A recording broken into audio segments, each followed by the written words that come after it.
मैं आशीर्वाद देता हूं, तुम खूब फलोगे। बस एक चीज छोड़ दो, तुम ये पसीने की कमाई से कभी पाप मत करना। कल शाम के जिज्ञासा में कहा था ना, 2 कमाइयों से अपने आप को पाप मत करने देना। एक तो जो ओरिजिनल पसीने की कमाई है, जो तुम्हें ओरिजिनल वेतन मिलता है, जो ओरिजिनल तुमने कमाई की है, वो पसीने की है, उससे कभी पाप मत करना। सभी नौकरों से मेरा कहना है, जो आपको ओरिजिनल वेतन मिलता है उससे पाप मत करना। वो पसीने की कमाई है। पसीना अभिशाप न दे दे। जब शरीर से पसीना की बूंदें गिरती हैं और उस पसीना की बूंदों से तुम मजदूरी लेते हो, वो पसीना कहता है कि मैंने पसीना बहा करके कमाया, तूने 1 मिनट में बोतल पी ली, 1 मिनट में तूने पाप कर लिया। जा, अब पसीना तो निकलेगा लेकिन मजदूरी नहीं मिलेगी। पसीना तो निकलेगा। बहुत बड़ा मोटिवेशन दे रहा हूं महानुभाव, बहुत बड़ा, सारे जगत को दे रहा हूं। जो जहां बैठे लाइव में सुन रहे हैं उनको दे रहा हूं, वो अपने मजदूरों को सुना दें और सभी लोग सुने। ओरिजिनल जो तुम्हारी कमाई है, ओरिजिनल, व्यापारी की भी, नौकर की भी नौकरी का वेतन, मजदूर का मजदूरी। आज एक संकल्प कर लें, हम इस पैसे से कभी पाप नहीं करेंगे, कभी बुराई नहीं लाने देंगे। कभी हमारे पास, हम जिंदगी में, ये पैसा मेरा पसीने का है, ये मेरी जिंदगी के काम, मेरे परिवार के काम, मेरे बच्चों के काम, मेरे भगवान के काम, मेरे गुरु के काम, मेरे साधर्म के काम, मेरे राष्ट्र के काम आएगा। बस कोई ज्यादा नहीं कह रहा हूं। जो तुम्हारी ओरिजिनल कमाई है, सबसे पहले उस पर खर्च करो जिससे तुम्हारी जिंदगी में सुख मिले, इज्जत मिले, शान मिले।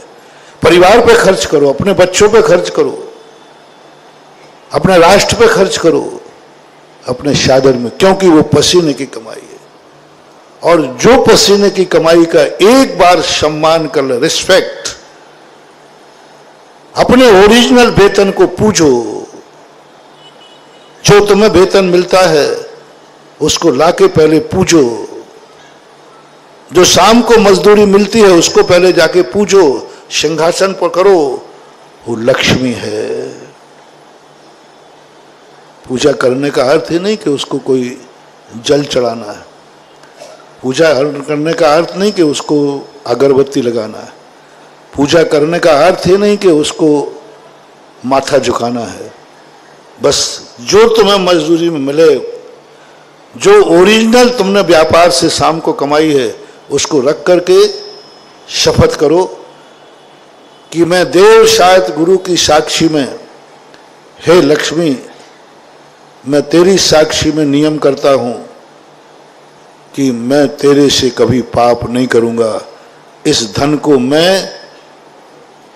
को मैं सम्मान्य कार्य में लगाऊंगा। ये धन किसी की जिंदगी बनाएगा, मैं अपनी जिंदगी बनाऊंगा, परिवार की जिंदगी बनाऊंगा, किसी गरीब की जिंदगी बनाऊंगा, किसी गाय की जान बचाऊंगा, कुछ ना कुछ, या राष्ट्र के लिए समर्पित कर दूंगा। और या प्रभु, ये तेरे चरणों में समर्पित होगी, क्योंकि ये मेरी पसीने की कमाई है। एक बार पसीने की कमाई को ज्यादा देर यदि हमें नहीं मानना है, मान लो तुम समझो कि महाराज क्या पता है सही, तो मेरा कहना 6 महीने के लिए मान लो ओनली। मैंने कल परसों भी कहा था, मेरी बात को प्रैक्टिकल करना, प्रैक्टिकल करना। प्रैक्टिकल करने के बाद सफल हो जाए तो फिर मान लेना। मैं मनवाऊंगा नहीं, मैं कभी जबरदस्ती, मैंने कल भी कहा था, मैं तो एक मील का पत्थर तुम्हारे बीच में आया हूं बताने के लिए। तुम प्रैक्टिकल करो, करो प्रैक्टिकल। मात्र 6 महीने आपको अपनी कमाई का सम्मान करना है और प्रभु से कहना, भगवान मैं अपनी कमाई से तेरी सेवा करूंगा। मेरी ओरिजिनल कमाई, जो मेरी ओरिजिनल 1 नंबर की कमाई है, जो मजदूरी पसीने की कमाई महानुभाव 1 कौड़ी भी करोड़ के बराबर फल देती है। गरीब का 1 दाना भी हमारे शास्त्रों में आता है। तुम ये मत सोचना कि बड़ा दान देने से ही पुण्य लगता है, नहीं, दान हैसियत से देने में पुण्य लगता है। यही तुम्हारे ललितपुर की घटना है,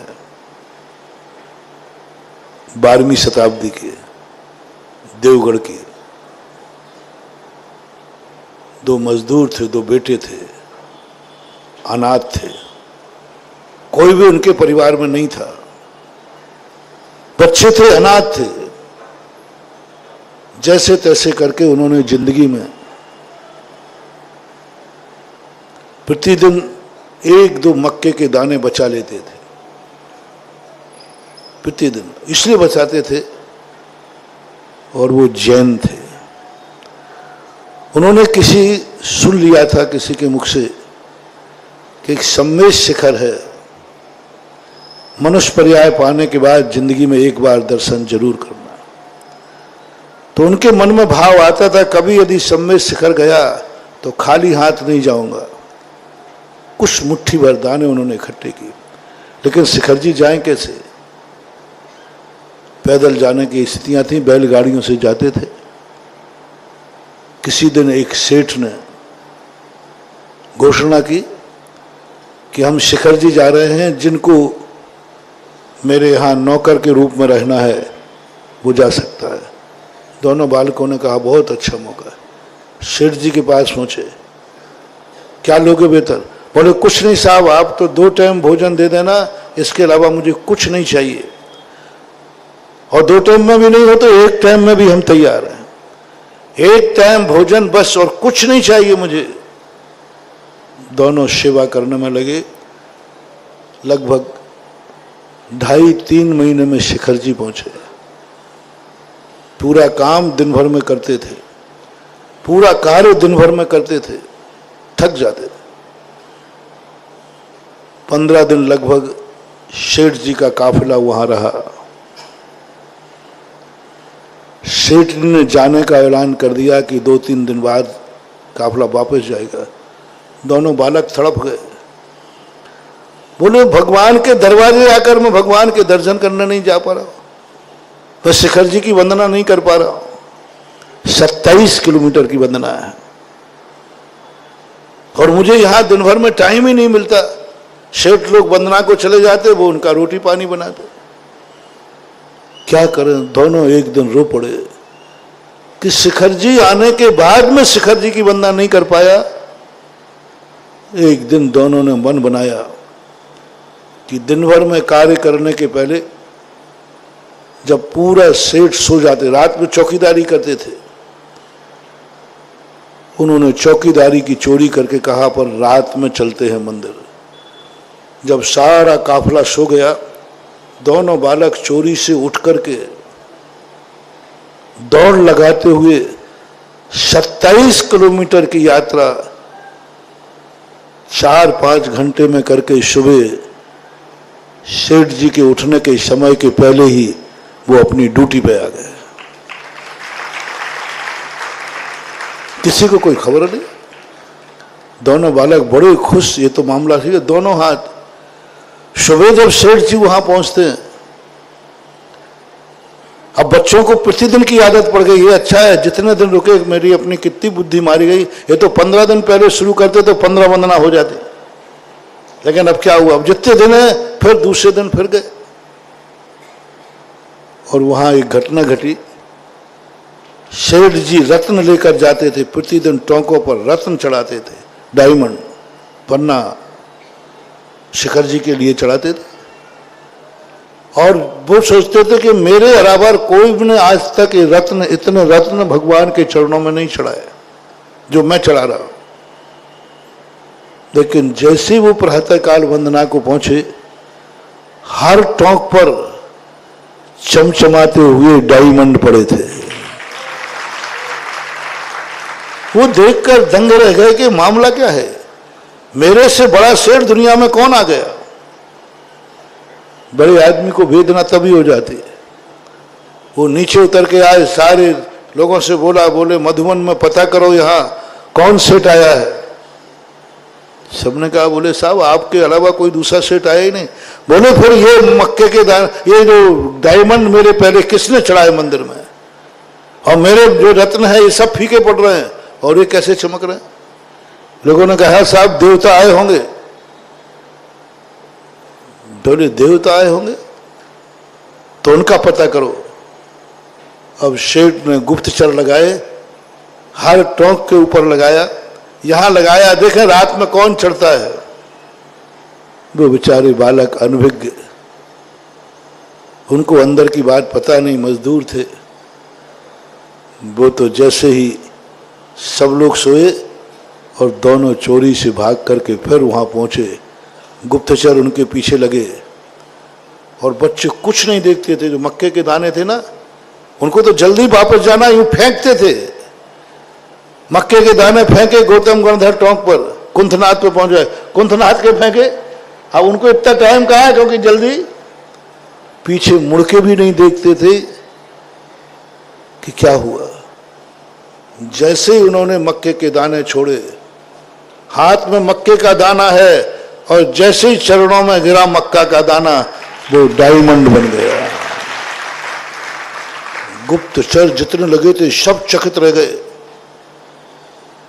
ये क्या। तुरंत रंगे हाथों पकड़ा गया, सेठ जी के सामने लाया गया।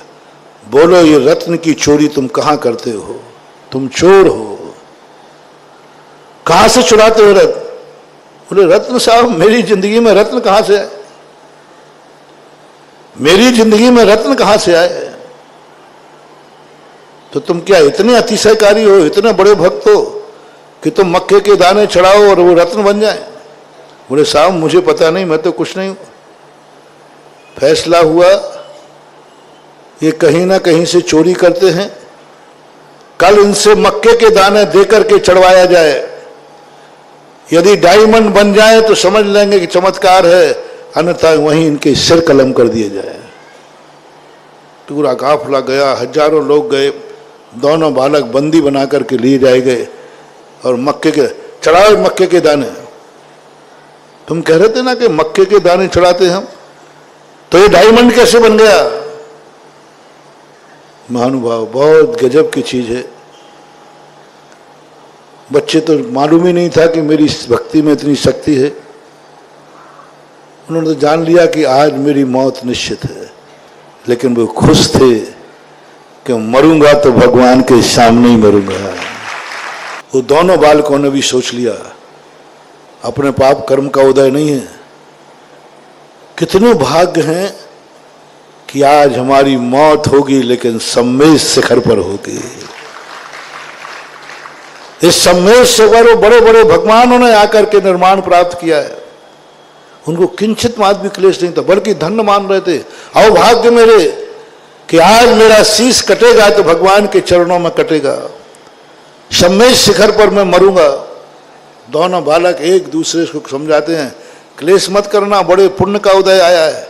मरना तो अपन को था ही, अपन तो दुर्भाग्य हैं, कर्महीन हैं, लेकिन आज अपन को सम्मेश शिखर में मरने को मिल रहा है।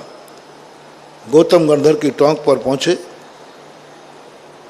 मुट्ठी भर मक्के के दाने दिए गए, चढ़ाओ इनको, देखता हूं कैसे होता है। बालकों ने तो आंख बंद कर ली कि मक्के का दाना नीचे गिरेगा और हमारी गर्दन भी नीचे गिर जाएगी। लेकिन जैसे उन्होंने मक्के के दाने हाथ से छोड़े तो वे हाथ से छूटते जा रहे हैं और डायमंड बनते जा रहे हैं, हीरा बन गए। सेठ स्तब्ध, हजारों की जनता स्तब्ध रह गई। सेठ कहते, मेरे रत्न फीके पड़ रहे हैं, इनके मक्के के दाने डायमंड बन रहे हैं, क्या है? आकाशवाणी होती है, ये पता की कमाई है, ये प्रतिदिन पेट की रोटी काट करके प्रभु को दी है। इनके पास खाने को नहीं था, फिर भी प्रतिदिन एक दाना बचाते थे। ये दाने साधारण नहीं थे, ये दाने साधारण नहीं थे, ये पेट काट के बनाए गए थे, भूखे रहकर बचाए गए थे, ये पसीना लेकर के बचाए गए थे, ये मजदूरी करके बनाए गए थे। वे दाने मोती बन गए। श्री कृष्ण ने बताते सुदामा के चावल कच्चे खा लिए थे सभा में। अरे भाई, द्वारकाधीश है नारायण, उनके भोजन की कमी क्या था उसमें? कुछ नहीं महानुभाव, श्रद्धा के चावल थे। एक एक दाना जोड़ करके बनाया था, एक एक दाना जोड़ करके बनाया था। परिणाम क्या निकला? सेठ स्तब्ध रह गया, भक्ति किसमें है? जो डायमंड चढ़ा रहा है जरूरी नहीं कि वो भक्त हो। ये मत समझना कि तुम्हारे मक्के के दाने हैं तो तुम्हारी भक्ति स्वीकार नहीं है। तुम उस मक्के के दाने का, जो मैं प्रवचन में पहले कहा, हे मजदूर, हे गरीब लोग, हे धन कमाने वाले लोगों, तुम्हारी जो ओरिजिनल कमाई है उसको कभी प्रभु के चरणों में चढ़ाना, एक दाना चढ़ाना, तुम्हारी कमाई का, पसीने की कमाई का, ओरिजिनल कमाई का डायमंड बन जाएगा। सेठ स्तब्ध हो गया, सेठ को वैराग्य हो गया। सेठ के यहां कोई संतान नहीं थी। वहीं पर जाकर के गौतम गंधर की टोंक पर सेठ ने अपनी सारी वसीयत देवपत खेपत के नाम लिखी। स्वयं ने केसलंच करके दीक्षा ले ली। धिक्कार हमें, जो धन दौलत पर अहंकार था, रत्नों पर अहंकार था, आज प्रभु ने वो ठुकरा दिए और आज मक्के के दानों का चमत्कार हो गया। बच्चे आंख खोल करके स्तब्ध। मेरी तो चारों तरफ जयकार हो रही है, चारों तरफ जयकार बोल रहे हैं। आंख खोली तो वहां तो सामने रत्न पड़े हुए थे, लोग मालाएं लेके खड़े थे।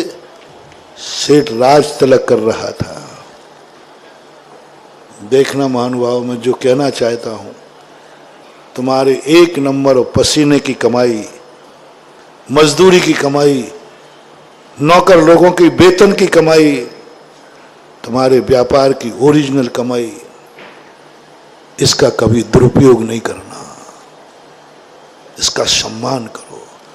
कहो भगवान उस लक्ष्मी को पाकर के ये मेरे पसीने की कमाई है, इसमें से जाएगी तो प्रभु के चरणों में जाएगी। उसका एक दाना ले लेना, 1 रुपया ले लेना, मजदूर ओरिजिनल कमाई में से प्रभु के लिए।